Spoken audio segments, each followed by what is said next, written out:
I don't think I'm a natural born leader for sure.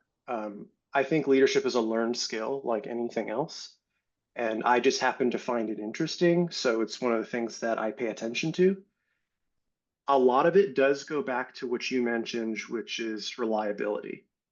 I've always been the person that I'm there on time. I do my work when I'm there. You have my full attention when I'm present. And if something needs to be done after hours or in excess of my normal job duties, like I'm the person that'll say yes, sir, and make sure it happens, as long as it's for the right reasons.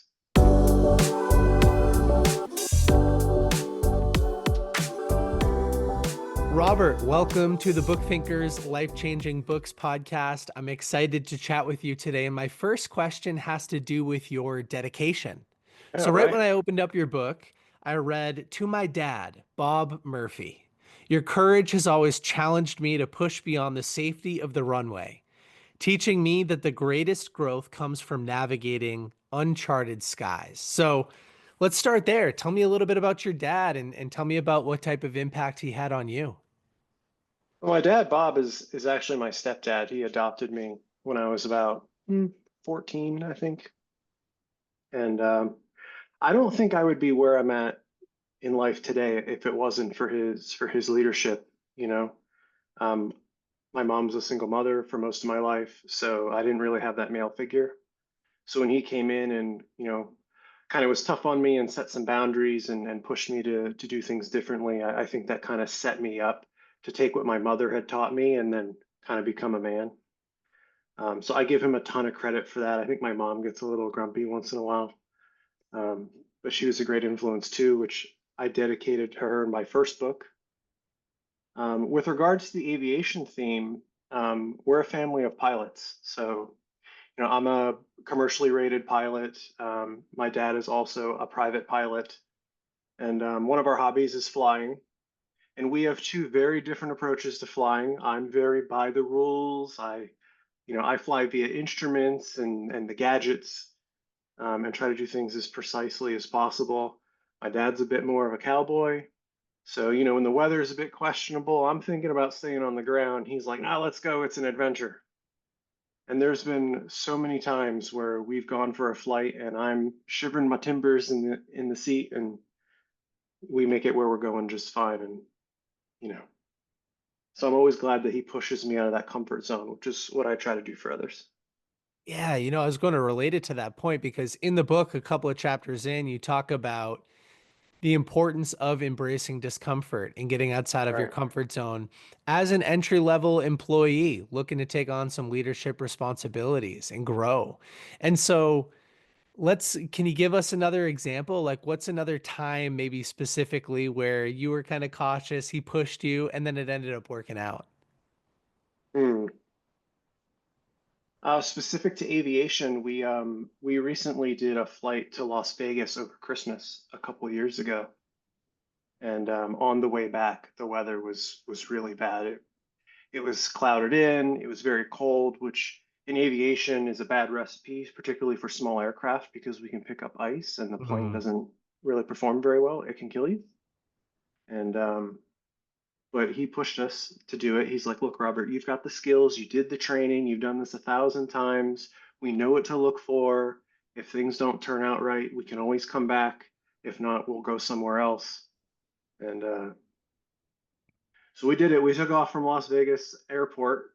A little bit of pressure because they had a big event coming, so they were trying to get us out of there so they could get, Elon Musk's jet in, um, which was really true. They were filling up, and I ended up being correct. The weather was not tenable for flying. We got maybe, I don't know, 200 miles over the mountains. We were completely socked in. We were starting to pick up ice. And I had to make the executive decision at the time because I was pilot in command, to take us down and land in an airport. And we ended up in this tiny town called Kingsman, Arizona. It was literally a runway in the middle of nowhere. So when we dropped out of the clouds and it was there, it felt amazing. And I still look back on that because even though the weather wasn't perfect, we did like lean back on our training and use that to guide us, to the runway. So Yeah, I think that's a great story now. To help the audience kind of be in this aircraft with you, how many seats are in a plane like this? Is it two? Is it four? Is it six? Like, what's the It's deal? a it's a four-seater airplane. We have a single engine. It's a propeller plane. So these are pretty small. We go about 200 or 300 miles an hour, depending on how the wind's treating us. And like I said, they don't do ice at all. Larger aircraft, like the ones you fly commercially, they have de-icing equipment. They don't even worry about it too much. But in a small plane, it's like driving your car. You got to be very careful. Maintenance is important. Yeah, I a couple of years ago, my wife and I took a trip to Iceland. Hmm. And we met up with an author friend of mine who lives in Iceland, and he surprised us with a fun little uh, trip in a small plane. It was a small propeller plane like that, four seats. He has a friend that was a pilot, and we flew over some volcanoes. We landed on a little island outside of Iceland. And what's so funny is that I have never experienced motion sickness. I mean, I've been on 1,000 boats. I've done all sorts of crazy experiences from paragliding to skydiving. I've never experienced any motion sickness. But Hmm. both ways, I was sick to my stomach. I hate to admit it. And I don't know if I'll be in another four-seat plane again for the rest of my life. So kudos to you for being able to A, stomach that, but also B, be in control. And the lesson there with you being in command and having to resort back to like, the fundamentals reminds me of a lesson that I learned in Atomic Habits, which is oftentimes we don't rise to the level of our goals, but we fall to the level of our systems. And I That's think that right. it's important to have those fundamentals, even if you're a cowboy like your dad there, to understand the basics and make sure that you dot your I's and cross your T's sometimes. Yeah, yeah. And that's all what being a pilot is about too. I think a lot of people make it more complicated than it really is. Flying an airplane is actually pretty simple. It's all the training that makes it difficult because what they teach you is when the shit hits the fan, you're going to default back to your training, and that's 99% of it is learning what to do when something goes wrong. Now, pivoting a little bit into the subject of leadership, I imagine you teach the same things to leaders because oftentimes when you step into a new leadership role, and like you said, shit hits the fan sometimes, you get a Hmm. little emotionally reactive and you start to see red sometimes, and things start to spiral out of control. So if you don't work on cultivating solid fundamentals, sometimes you could let things slip in the right moment. So, or in the wrong You're right. moment, I mean. So, tell us a little bit about your background. Like, how did you come to write this book? Well, this is my second book in my, we'll call it leadership series, because I think there's more down the horizon. Um, I've been really fortunate in my career. I mean, even starting from my first job in high school, that whatever I've done in my job roles, I've always found a way to get in charge. I get stuff done. I'm very agreeable. I try to understand what the business goals are, ask a lot of questions about why we're doing things the way we do, which gives me better understanding. So when I realized I kind of had a knack for that, I would say like 10 years ago, I started just taking notes. Like every time I learned something that was about management or about leadership or about psychology of people, I would just take a note in a Google Doc. And then I would say 3 years ago, right around when I started writing my first book, I was like, you know what? I really want to write a book. I think it'd be a good way for me to take all this stuff that I've accumulated over the years, make sense of it, and actually internalize it myself. So I wrote the first book, which was Leadership with a Purpose. That book was very focused on how to motivate people and engineers, and also to for the reader to self-reflect on like what type of leader am I and how do I play to my strengths and where are my challenges going to be. And then with my latest book, Breaking Boundaries, I kind of wanted to take that from the other side, which was to put the reader in the position of being the employee. What are the things that leaders are looking for to get you to that next level? And, I think the thesis for the book really became a thing because as I was managing people over the years, I got the same questions over and over again, and I started to see a pattern. Is people naturally want to get to the next level. They want to get promoted, they want to make more money, they want more responsibility, but the path isn't always clear on how to get there. And not everyone's manager is going to help usher them along that process.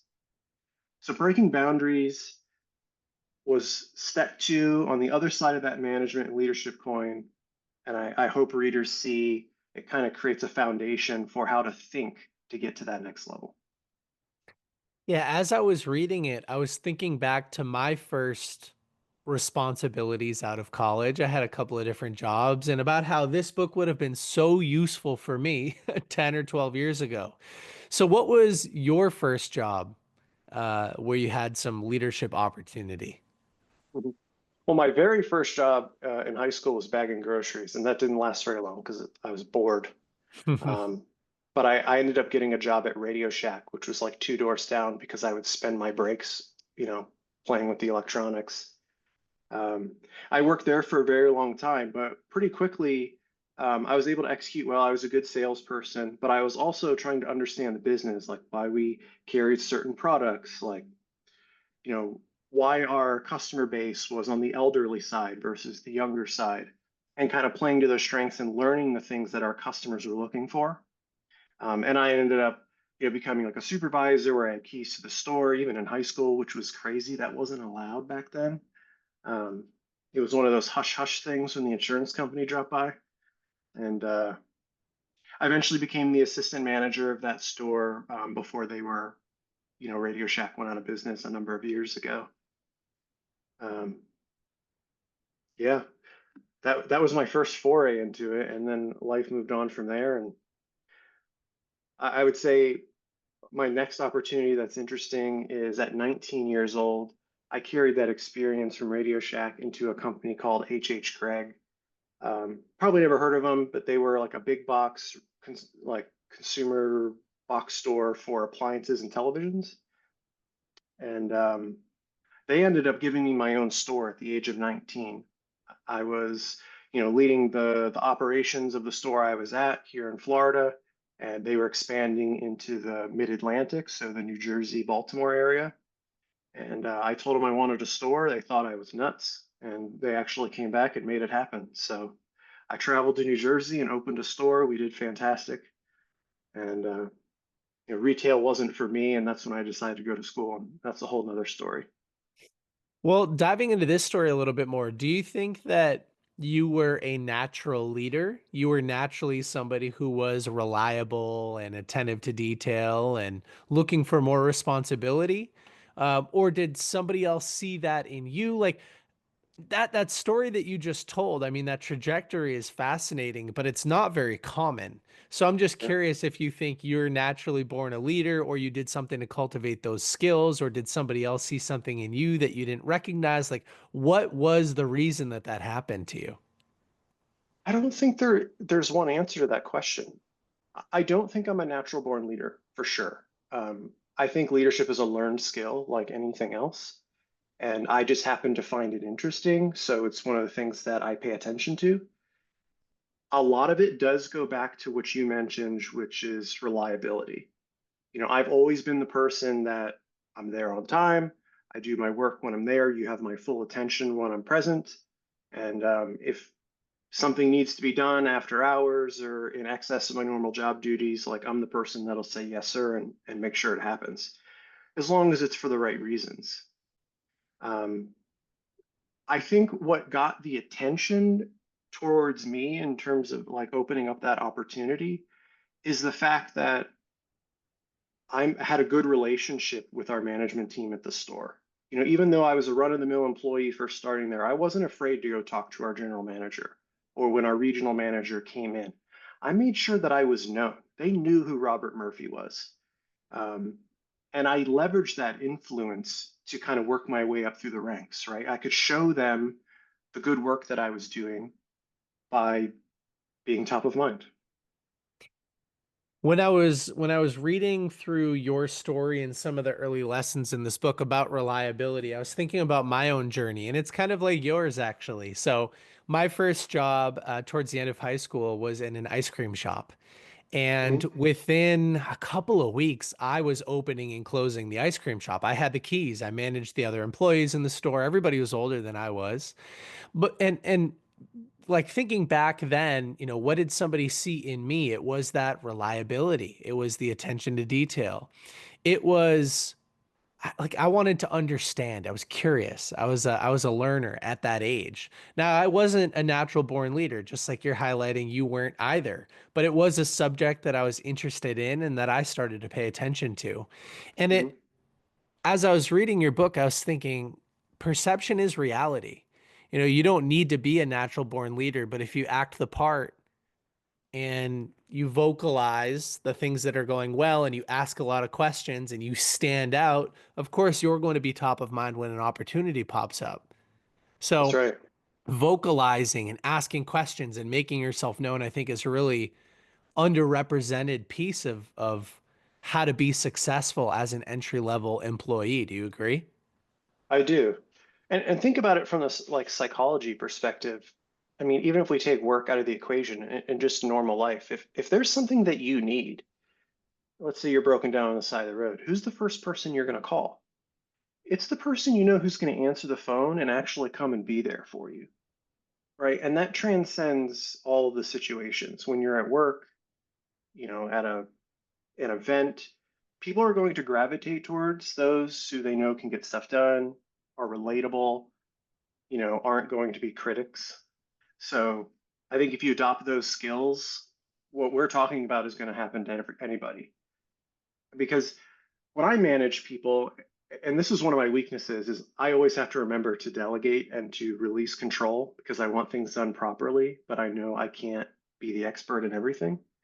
Um, but the same concept applies because you're going to see that the people that get stuff done and are loyal and reliable are going to get the lion's share of the work because they're going to get it done, but also because it's making the other person's life easier. Yeah, I Some think so people, too. that's a double-edged coin. Some people are like, yeah, you do better work, I get more work, I should get paid more. Well, yeah, but again, we're talking about the psychology of it. Yeah, we are. But also, if even if you use the example of bagging groceries, that's an hourly position. It's not based on results, it's just based on the input of hours. And if you bag groceries twice as fast as the lane next to you, you don't necessarily get paid more. But Right. there are these intangible benefits that come from working better and more efficiently. People will notice.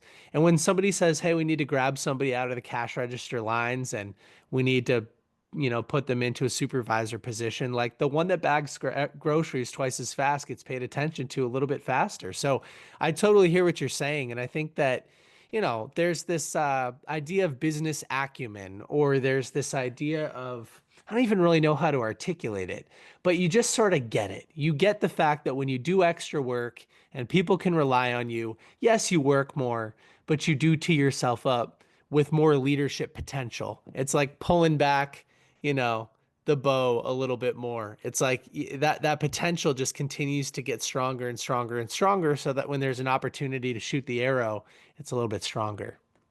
Exactly. Yeah. And one of the ways I try to teach this idea in the book is by providing opportunities to create business value. If we go back to your example of like a grocery bagger, when all the groceries are bagged and there's no more customers in line, there's really two types of people. The first type Mm. of person is going to lean and hang out and talk with the girls at the cash register, or maybe go for a smoke break. The second kind of person is going to go find an adjacent department that needs help and provide that additional assistance. And that gets noticed because you're adding additional value to the business. And that applies no matter what career you're in. In my career, I'm in consulting. If I have a slow day in a customer engagement, I'm going to start working on something else that the business needs. And I can garner attention to myself by saying, "Hey, I'm no longer working on this, but I see that there's value over here, so I'm going to go tackle that." Right? Or you could go learn something new, like improve a skill that you have. You always hear the thing, time to lean, time to clean. I think that's crazy. But it's the default setting to get people to keep moving and keep adding value. At this stage in your life, right, these first leadership opportunities, were you consuming personal development and business books, audiobooks, podcasts? Were you studying psychology, or were these just observations that you were picking up in your day-to-day life? No, monkey see, monkey do. Early on in Yeah. my career, I just would go like that person's really good at their job. You know, they're a good leader. I would just think, what is it they're doing? And then I would write it down. You know, maybe it's they're being a mentor, they're taking time to go do something that isn't in their job description. I think that's the gist of it. I didn't really start reading and studying leadership and psychology probably till college. I think a Hmm. big inflection point for me, I went to college pretty late, by the way. A big inflection point for me is when I took world religion. That, I think, for the first time in my life, really took me out of my comfort zone and forced me to see a perspective of a whole culture that I'd never understood before. And like a lot of things just started to click at that point. Like, wow, there's a lot of knowledge here that I don't have because I'm too afraid to get Hmm. There's also a lot of leadership wisdom to be learned studying religion as well. it. There is. Yeah, Um, in my religion class, we had the option at the end to either take the final exam, which was all about, architectural designs and religious facts, or to actually participate in a religion for 2 weeks and then just, take some pictures and write like what it did for you.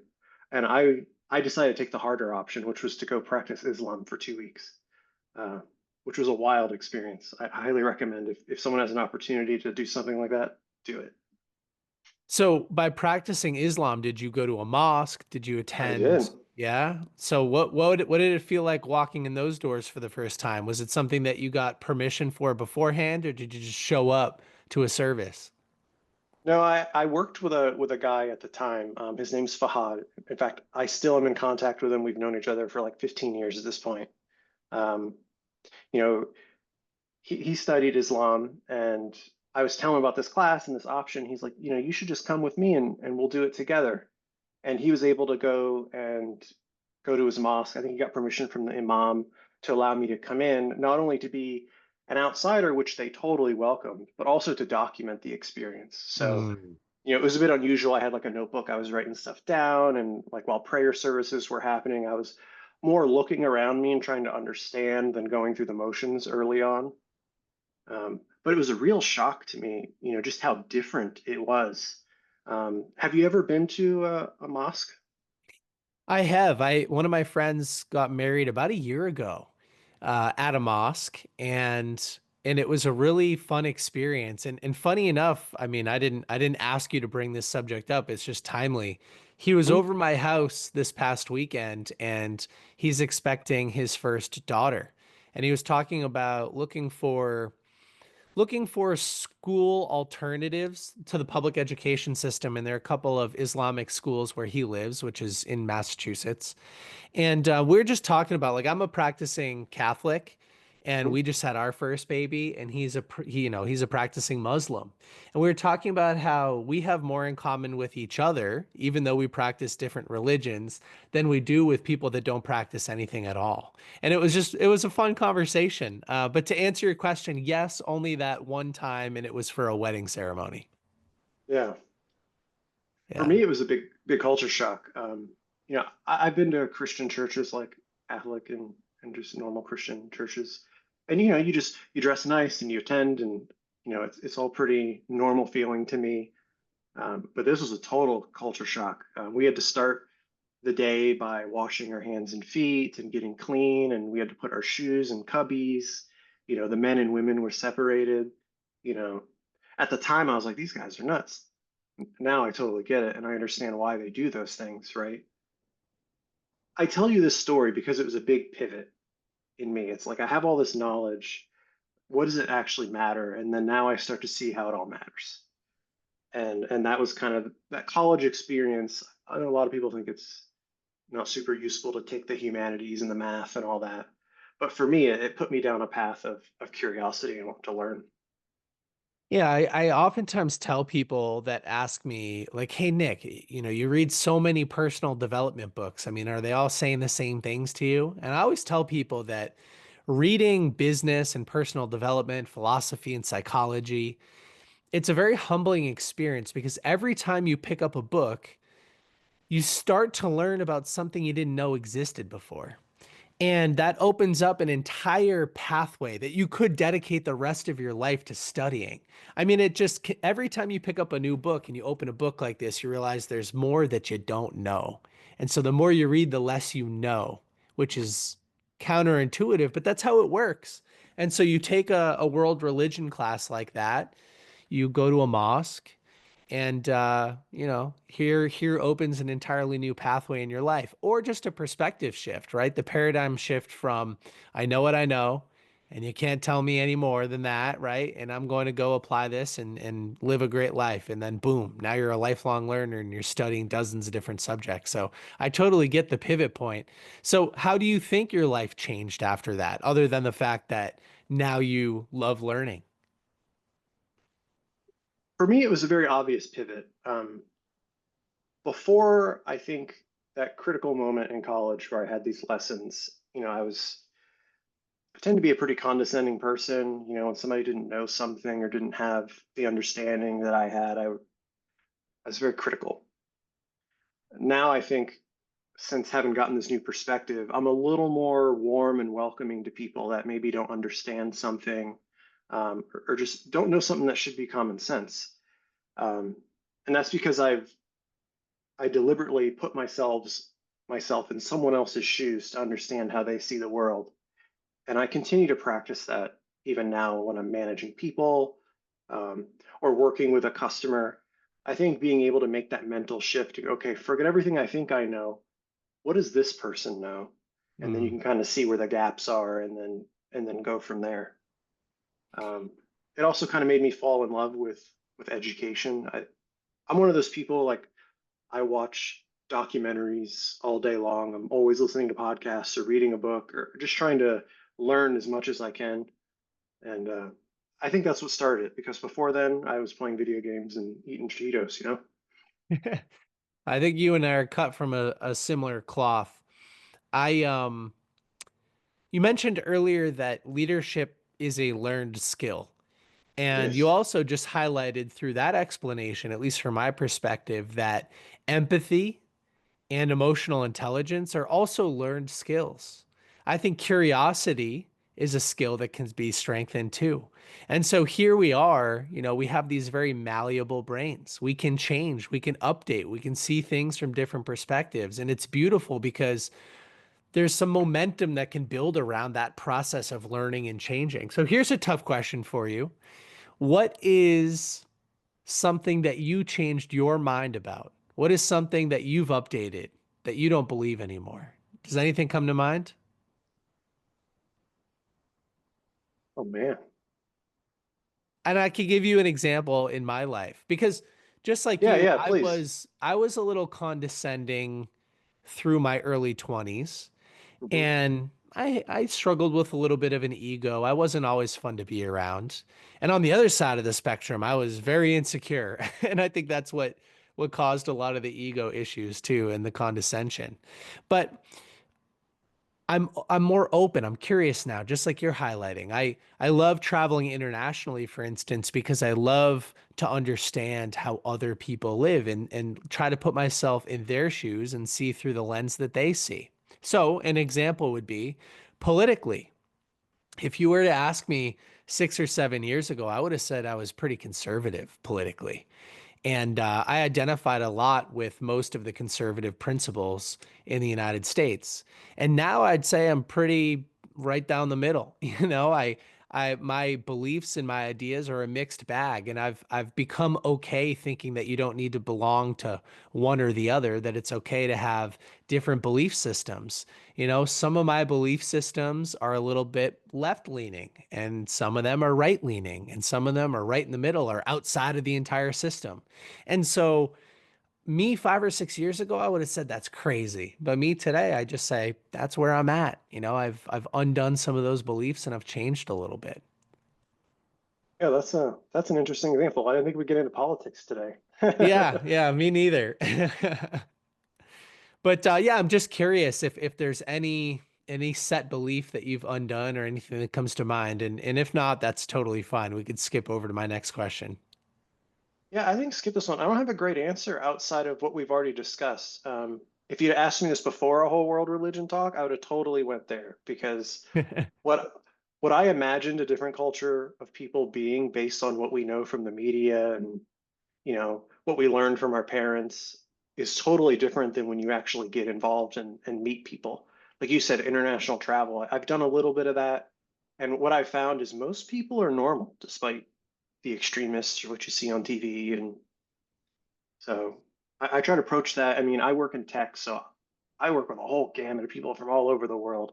Lots of people from India and Pakistan and China and Eastern Europe. And when you boil it all off, we're all just on this rock together. So Yeah, we totally are. I love sharing this example. I don't share it on this podcast very often, but I love sharing it with people when I'm sitting down having a cup of coffee or just hanging out. And the first time I ever traveled to Colombia in South America, I was in Medellin. And we think of it was right after the popular series Narcos came out, all about mhm. Pablo Escobar and the cocaine and everything like that. And so the standard American view of Colombia is drugs, cartels, it's dangerous, it's third world. It's still listed as third world. But what most people don't realize, and I didn't realize until I went, is that Medellin is becoming a tech hub in South America. And there is a lot of travel and it's really safe and clean. And so I had a big shift in my perspective when I was visiting Colombia, and I had somebody tell me, a Colombian, that he would never visit the United States. And I asked why, and he said it's incredibly dangerous. I thought, what do you mean? And then you realize the version of the news that trickles down and makes it to a country like Colombia is the most extreme version of our news. It's the school shootings, it's the guns, it's and then you think about the movies, White House Down, and there's always aliens attacking somebody. And it's like, yeah, of course, the version of the United States that you see is going to be perceived as incredibly dangerous. And that totally flipped my mind on how I see the rest of the world, just like you're sharing. That's a great example, and it's one I hadn't thought of before. But you're right. Most people probably look at us the same way that, generically speaking, we look at other countries that are war torn or have bad governments or whatever. So, Robert, going back to the book, Breaking Yeah, Boundaries, we'll talk a little bit more about leadership here. You mentioned one of your weaknesses is delegation. And yeah. I have the same problem. I remember back when I was running a house painting business in college, I had a boss tell me, Nick, he who can get five other people to do the work for him is better than he who can do the work of five people. You need to get that in your head because I used to just try to do everything. I wanted it to be perfect. And I had a really tough time delegating. In fact, I failed at it for years and years and years and years. I was a terrible leader because I couldn't learn how to delegate. So, share with us what your experience has been and maybe some of the solutions that you've found. Sure. Yeah, this is a big one for me. I struggle with it to this day. In fact, it's one of those things that every day I have to work on. And and it's not because I'm a perfectionist. I'm the farthest person from, a perfectionist. But I do have a vision for how I want things to end up. And a lot of times when other people did do it, they don't get to that same vision and then we waste a lot of time. Anyways, I self-reflect on that. So what I try to do, one thing I'm really good at is I'm organized. I keep a list of everything I need to do day in and day out. And what I use is a simple system for prioritizing that. It's called ABC 1 2 3. The idea is you put an A, B, or C and a 1 2 or 3 next to every item on your list. Um, A, B, C generally correlates to must do, should do, or could do. And then 1 2 3 is how soon you need it done. One being today, two meaning soon, and three meaning when we get around to it. So I'll always try to delegate the things that are like a B2 or B3 to someone who I have low trust in to help them build that trust. And then Mm. as I build that trust, I can give them more important tasks.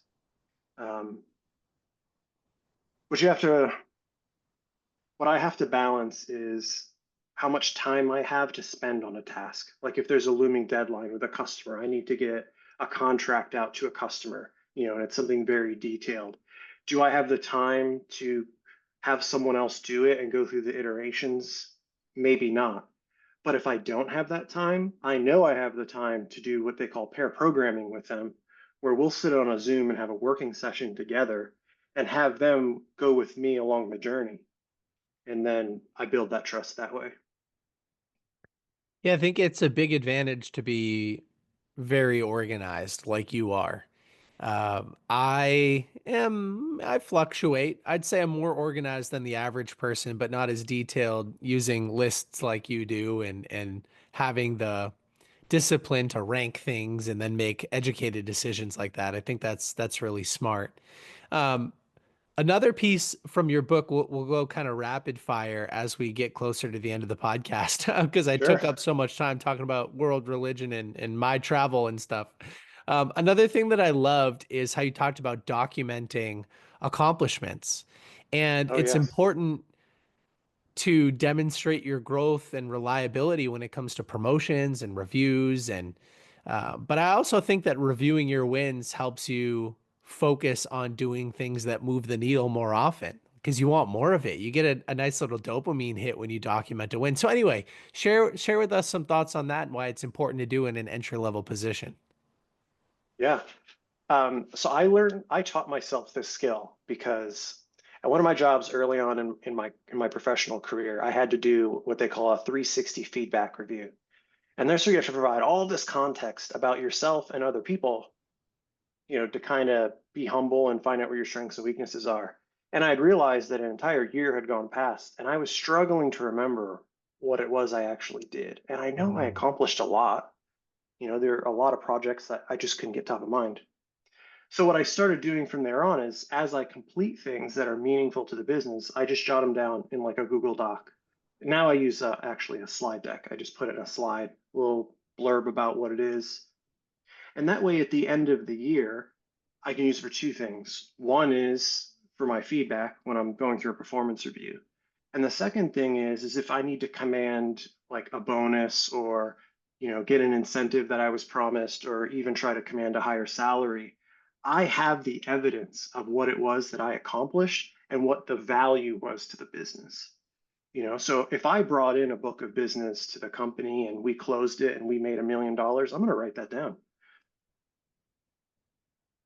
And I've Yeah, actually taken that slide and brought it to my manager at the end of the year and said, look, here's what we accomplished. Here's why I think I should be in that director position. Is your director currently doing this? Yeah, I think that's brilliant. The idea of writing down each accomplishment on a slide with some context around what happened. My version of that, something I've been doing for a few years now, pretty consistently, is every Sunday I try to record a gratitude time capsule. And in that Hmm. gratitude time capsule, in less than 1 minute, I just pull out my phone and I talk to the camera and I say, today is Sunday, December 29th, and over the last week, here are some of the things that I'm grateful for. And oftentimes, I also like to include or highlight some of the biggest accomplishments from that week. And the idea is at the end of the year, I can consolidate all of those videos into less than 1 hour, right? 52 1 minute videos documenting an entire year's worth of gratitude and accomplishments. And it helps me reinforce the positive things that I'm doing. If I'm ever having a bad day, sometimes I'll go back into that library of videos and I'll just click around from years past and I'll get to watch myself and see what I was so grateful for and what I was accomplishing. And so I'm curious, do you ever click back through your PowerPoint list if you're ever having a bad day, just kind of browse and see some of the progress that you've made? No, I don't do that. But I do take the highlights of that, and that's what you see on my resume. Oh, I love that. Yeah, that's smart. So That's smart. yeah, I'm never in a position where I'm like, man, what should I write on my resume? I already know because I wrote them down. Yeah, I always joke around. I say if I ever had if Book Thinkers, this agency ever exploded and I needed to get back in the job market, I would write the ability to perform deep work. In parentheses, I've read 500 books over the last 10 years because I feel like nobody has the attention to sit down and perform deep work anymore. Crazy. No, it's Uh, wild. Next one from your book, you talked about most young professionals, one of the common pitfalls and the reason that they don't live up to their leadership potential is that they don't seek feedback. I'm so glad I've you brought this up. I'm somebody who loves constructive feedback because I'm like, that's the only way I'm going to grow. Like, hit me transparently and give that feedback. But it's awkward for people. So yeah, let's chat a little bit about this. Number one, why should we seek the feedback? And then number two, how do we get a little bit more comfortable receiving it? Sure. Well, you have to seek feedback because if you're not getting feedback from those who are judging your work, how do you know if you're building the right thing? Like a great example is, um, let's say you're like a financial analyst or something, you're working for a CFO and they ask you to build, some kind of report about budgets and you build this thing. Like you should not be shocked when they come back and say this wasn't the right thing. That's your clue that, hey, I wasn't asking for feedback along the way. And at the end of the year, if you didn't get that promotion or that raise that you're aiming for, like it shouldn't be a shock. So in order to prevent that shock from happening, you have to be proactive with asking for feedback. Um, and the way I teach everybody I work with, peer, colleague, employee, to do this is to ask three questions in your one-on-ones with your management team. And the first one is, what are the things that I'm doing that I should keep doing because they're going well, right? And you want to be specific, like if you have something in mind you want feedback on, ask. The second question is, what are some things that I've done that you would have done differently? Mm, And again, be specific. Talk about some recent activities that you've done that went well or did not, and use that as an opportunity for them to say, like, what you did worked out, but you really got lucky. I would have done it this way because whatever reason. And then the last thing to ask, and probably the most important, is what are some things I've been doing that I should stop doing and never do again? mm, Right? And that'll help that manager tell you like things that you've been doing that they absolutely hate or are detrimental to the business, but maybe they just didn't have the time or the cojones to mention it to you. And you get comfortable doing this by just doing it. I often tell people, and I know it's cliche, you're going to grow the most when you're uncomfortable. You just have to have the guile to make yourself uncomfortable to grow. You know, it's like when I think back to the first time I presented in front of an audience of, like 1,000 people, like I could have walked away, but went up there and did it, and now it's easier. It's the same thing here. Keep asking for feedback. The worst case scenario, like here's the worst case scenario. You get all this feedback, you're doing a terrible job, and you get let go. mm. But at least you know why when you're going into the next job. Whereas if you didn't ask for any feedback, you just got let go, and now you're wondering, like, what the heck happened? I thought they loved me. And that's because if you don't ask those specific questions, I guarantee you your manager is going to say something along the lines of, everything's going great. Keep doing what you're doing. And that's the lazy answer. Yeah, that is the lazy answer. Well, I'll tell you what, you've provided a ton of value today. Tell us one more time for Breaking Boundaries, who is the target reader for this book and why should somebody read it? Making Boundaries is the perfect book for someone who is just getting started in their career. I wrote this specifically for someone who's entry level between middle management. Although there's some chapters in here about the executive level, I want those to be inspirational chapters to help you grow.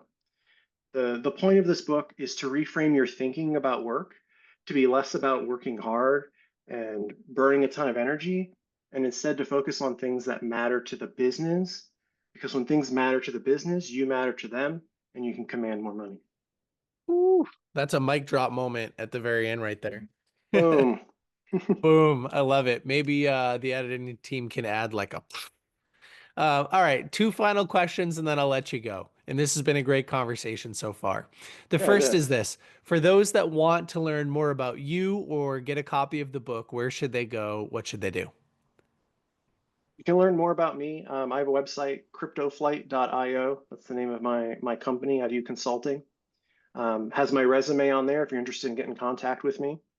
And both of my books, Breaking Boundaries and Leadership with a Purpose, are available on Amazon in ebook and paperback. And in just a couple of weeks' time, we'll have audiobook available for Breaking Boundaries. Oh, nice. Are you reading it or did you have a robot do it or a third or like a third party person? A third party person. It was a gentleman I used for my first book. He did a fantastic job, really gets the message, and he's recording it now. So no Awesome. robots. Awesome. Love to hear it. All right, here's the final question, and it's normally asked by Luke, who is unavailable for today. And it kind of goes like this. He says, if both of your books disappeared, Robert, and all of the talks that you've given and your consultancy, it all just kind of disappeared, but you could leave the world with one message. And I didn't give you any time to prepare for this, so I'm going to keep asking the question for a little bit longer.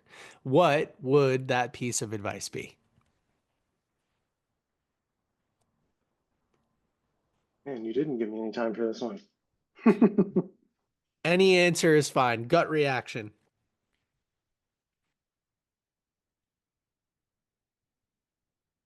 Gut reaction, be comfortable with being uncomfortable. That's the way to grow. You Yeah, just have to get over it. Like, what's the worst that can happen? You fail. So what? I love it. Yeah. I think the world would be a better place if people decided to be a little bit more bold. So I think that's a great way to end today's show. And of course, we'll have links to your website and the books on Amazon in our show notes. And thank you everybody for listening. All right, Thank you so cool. much, Nick. Cheers.